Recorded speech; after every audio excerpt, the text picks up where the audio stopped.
Who knew 48 megapixels and Apple's ProRAW format would make for such deliciously aesthetic iPhone shots? Hey friends, Andrew here, hope you're well. I know I'll never make it onto Apple's famous shot on iPhone campaigns, so I decided to take things into my own hands this weekend and spend a day shooting with the iPhone only.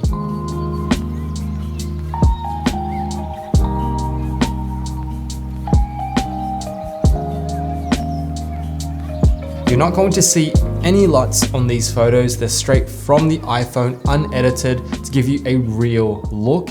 And I'll also be testing out the video too, because why not? But just a heads up, my LUT is applied to the video footage. So let's leave the bulky professional cameras at home, have some fun with the iPhone 14 Pro, and explore the beautiful Sydney Harbour together in all sorts of lighting conditions from dawn all the way through to dusk.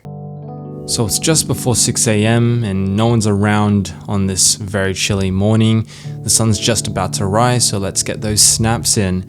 The first thing that I wanted to do is make sure that the Apple RAW resolution is at 48 megapixels, and then of course making sure that the video footage is being shot at 4K 24 frames. And this is currently being shot on an iPhone 14 Pro too. It was definitely darker than it seems on screen here, and that's because the iPhone 14 Pro does amazing in low light conditions, video and photos. So you'll see that in a lot of these shots. We're currently shooting wide open at 1.78 aperture, hence the beautifully lit photos, but this one here specifically, this is all in ProRAW, and the contrast is so beautiful, it's so lifelike, and I think that's something you're going to see throughout this video. It was really nice having the entire marina to ourselves, and we're going to get all sorts of weather conditions today, but currently, as you can see, it's overcast. So this is the first ProRAW and JPEG comparison that I want to show you in this video, and you can immediately see a difference. If we pixel peep the marina here, there's no artifacts, it's still smooth and crispy thanks to the 48 megapixels, but when we pixel peep the JPEG, you can see it's definitely not nice. It's very crusty looking, a lot of post sharpening, and yeah, this is a big difference. Even if we use 3x zoom in low light, the quality is absolutely stunning. So the sun is starting to rise and the residue rain has left this very dewy and nice glow, perfect for morning photos.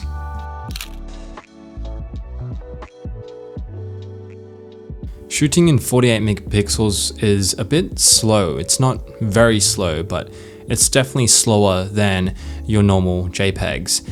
And it's also going to eat up your storage like a breakfast buffet, but hey, the price we pay for beautiful raw photos. While we're walking around and trying to find our next shot, let me know what you think below on the video quality. This is all shot in 4K 24 frames, the so-called cinematic frame rate. And pro tip on the camera, you may want to switch to 12 megapixels for a faster responsive camera if you're shooting fast subjects or trying to render the best possible image in limited lighting conditions. Stumbled upon this quaint and aesthetic neighborhood and had to get some architecturally focused shots like these.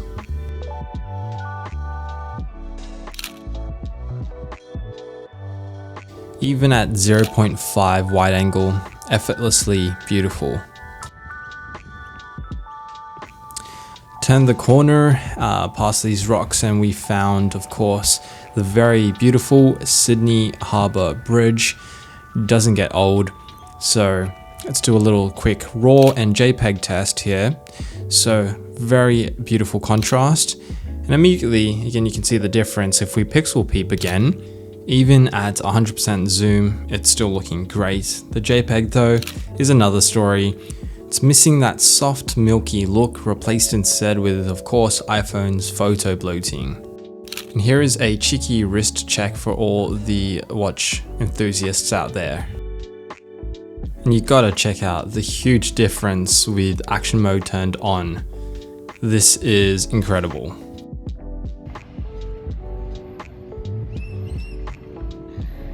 Macro mode seems to blow out the contrast and color reproduction, which is a bit unfortunate.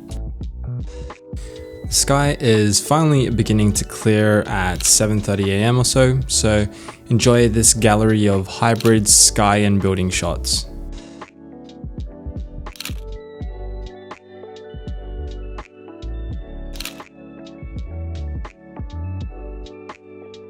I was way too excited about this shot here.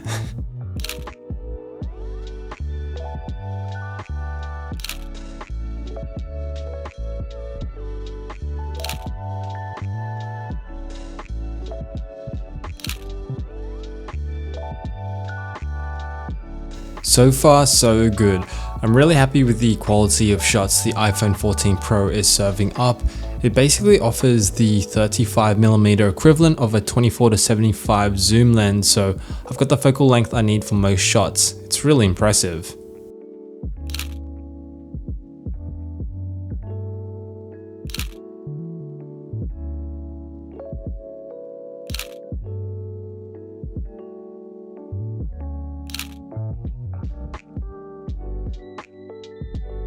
After a nice stroll around the harbour in the morning, we reached the Crown Resort, which is a beautiful luxury hotel, and this is where I filmed my everyday carry video last year.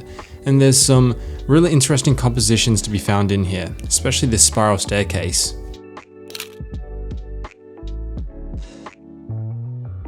So this camera isn't perfect, and there are some limitations I've run into. For starters, forget about long exposure. The best we have is a 6-second night shot with the 14 Pro. The other no-go format is portraiture photos, thanks to the lack of any real focus fall off for that creamy bokeh look.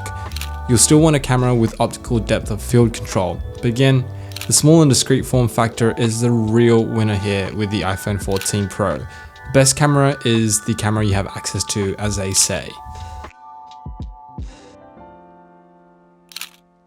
Finally, the sun has come out to play, and we can get some more interesting light to work with for some of my favorite snaps of the day. Shutter speeds are now faster to capture that sunlight. I love the interplay between shadows and natural lighting like this shot here. It's always so much fun paying attention to how the sun behaves with your camera, and it's no different with the iPhone 14 Pro. I got up close to the leaves here for this beautiful depth of field shot with the sun peeping through the branches. I really love this shot, and it's completely unedited. Cropping in on the 48 megapixel shot again, just to take a look at how crisp it still is. It's ridiculous. The new 12 megapixel sensor on the ultra-wide lens is now a 14mm equivalent focal length with a decreased 2.2 aperture. This means much sharper, detailed ultra-wide photos like this one here, but notice how the highlights in the sky are completely blown out, so the ultra-wide lens still has limitations.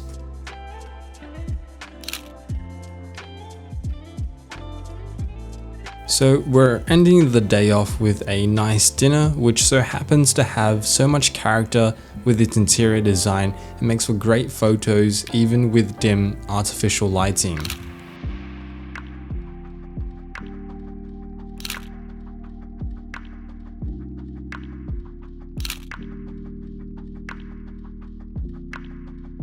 We were lucky enough to be seated at the open chef's table.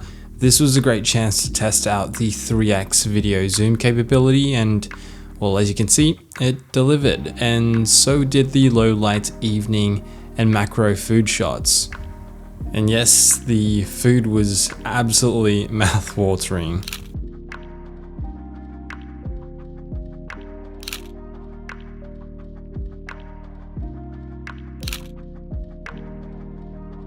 So after a great day and some delicious food, I can say for certain you won't be disappointed if the iPhone is the only camera on you. 48 megapixel ProRAW has changed the game and it almost guarantees a decent shot. The contrast is so lifelike and detail is so crispy without looking artificially sharpened. Look, it's not going to replace my Fuji X100V or Sony a7 IV. There's just something about holding these cameras that are just so much more appealing than shooting with an iPhone. But hey, we're comparing apples and oranges here.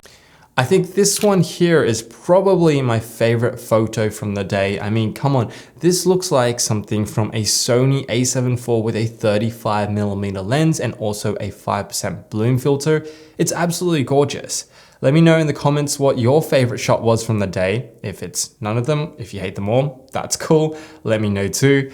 If you made it to the very end of this video, comment the code word iPhotography and I'll give it a like. I'll drop a video right here to my Fuji X100V photography day. It's the only other travel camera I'd consider taking with me on trips. Absolutely amazing camera, so check it out right here. And as always, thanks for watching and I'll see you in the next video.